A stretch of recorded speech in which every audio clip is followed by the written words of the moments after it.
Hawakan mo siya ng ano, ha? Dito po ako tayo. Hindi, hawakan mo yung ulo para wag nang iyagalan ka na mabuhusan. Ligo. Steady mo ha, steady. Ligo. Ibigay na sa kanina mamaya ha. Steady mo yung ganito ha. Para wag mabuhusan. Sabi mo ligo. Kasi gustong-gusto niya maligo. Ganito ha, okay na kami ko ha. Hawakan mo dito sa may baba.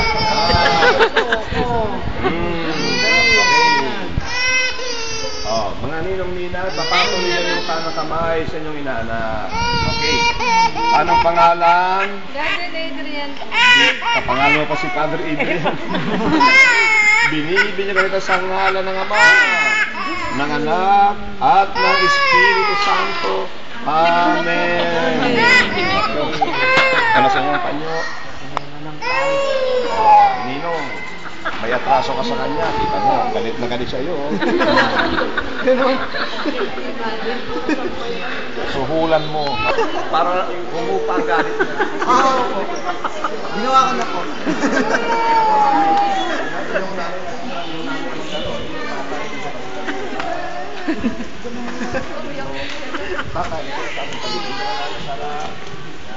Kinikinda pa naman.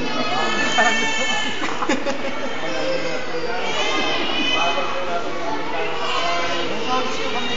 Ate Carmen! Tayo po sa patuloy po tayo. Kita mo, gumaya tuloy yung isa na pinilihan ng iyak ko. Ngayong ang Diyos ng ating Panginoon Jesus ang muling pagsilang sa tubig at Espiritu Santo. Ang pagpapahid ng Krista ay nagpapakilala ng pagdukot ng Espiritu Santo sa mga pagkito na ngayon ay muling isibigan na sa linaw. Maging matatanawa ang mga batang ito sa kanilang pagkikisa kay Kristo. Bilang hari at propeta, ngayon at magpakailanman. Amen.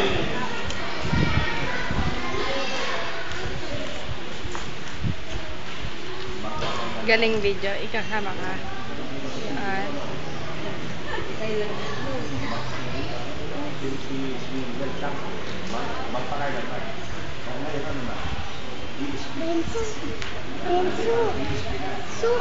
Yes. Magpakailan ng tayo. Isang tanda ng inyong kaluluwa na kayo nga ay nasinyagan ngayon at magpakailan. Kaya tayo ako bibigyan mo. Ito ang tanda ng inyong kaluluwa na kayo nga ay nasinyagan na ngayon at magpakailan. Ibig sabihin, hindi na pwede magpakailan. Lalo hindi na pwede magpag-ingat sa ibang sunda. Di ba no? Kung pinagyan ng kaluluwa. Nawala ba yung unang pinya? Hindi. Katulad yan sa nag-asawa. Kung kayo nagkasal, at kung asawa ng lalaki ay nagkasal sa iba, nawala ba yung sa inyo? Naging kasi yung lalaki.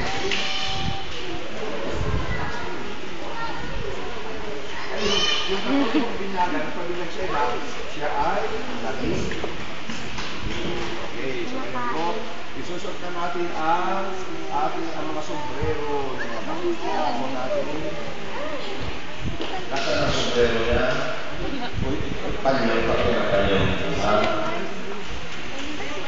Wala sa sombrero. Mainit. Mainit pa sa iyo. Kaya tayo kumakasalaran siya. Hindi siya naging sombrero. O, nilin sa iyo ko. Yung sombrero, bibili mo siya ha. Nang wala ng sombrero. Nahuli po. Mga magulang, mga ninong-ina, ang mga damit pamilya na siya po natin sa mga patangto na nakikita po natin, nakakapuputi, nakakalinis. Ano po?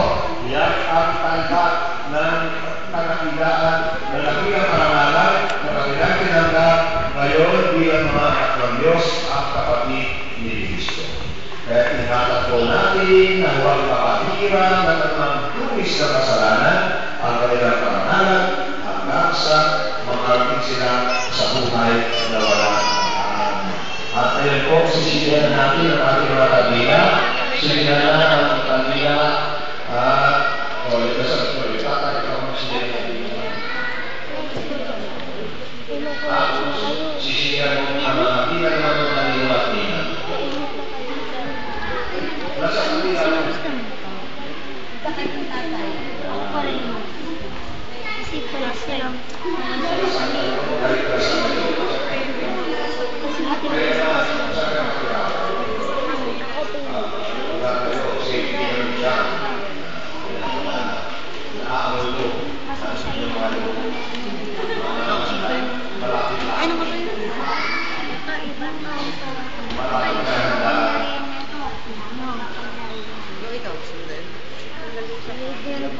Ingat po dapat masulog ang mga siko na inyong mga katabi at baka mamaya nagsisiko ng kayo.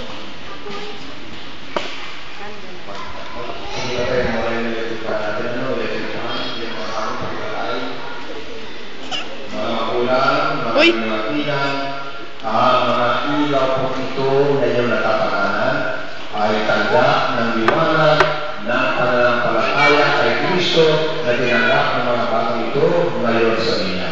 Ipinagkakatiwala sa iyo ng ating simbahan ang pananagutan, ang responsibilidad na panatilihin po natin maliwanag ang kanilang pananampalataya. Amen.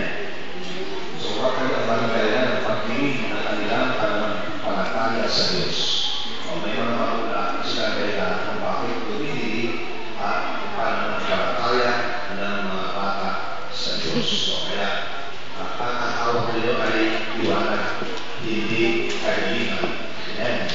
Okay, so ngayon, mga magulang, mga nilalakinan, manalangin tayo sa ating Ama na siyang bukas ng buhay at liwanag sa pamamagitan ng mga salita, itinuro sa atin ng ating Panginoong Jesus. Lahat po tayo. Ama namin, sumasalang ka sa kami ng mga mapasakalin ang pahalian mo. Sundin ang ito mo dito sa lupa at sa langit. Bigyan mo kami ngayon ng aming kakanin sa araw-araw. Patawarin mo kami sa aming mga sala.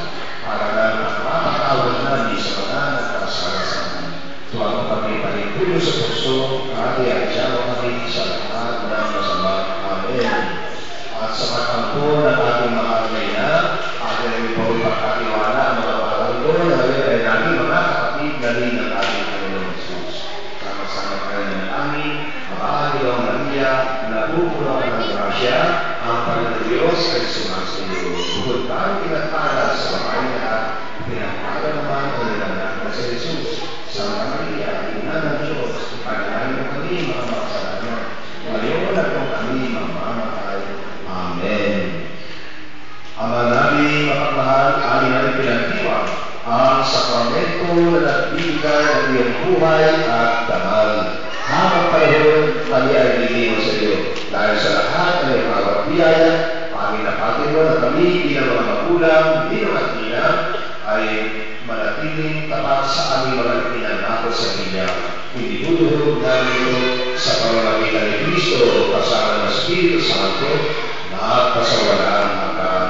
Amen. Para po sa mga magulang, hindi sa kanilang ina, na ang pinasimulan po natin ngayong araw sa mga bata dito sa Kanya, ay ating lulusin sa pagsakit ng araw na sila ay tatanggap ng COVID at First Holy Communion. Amen. Amen.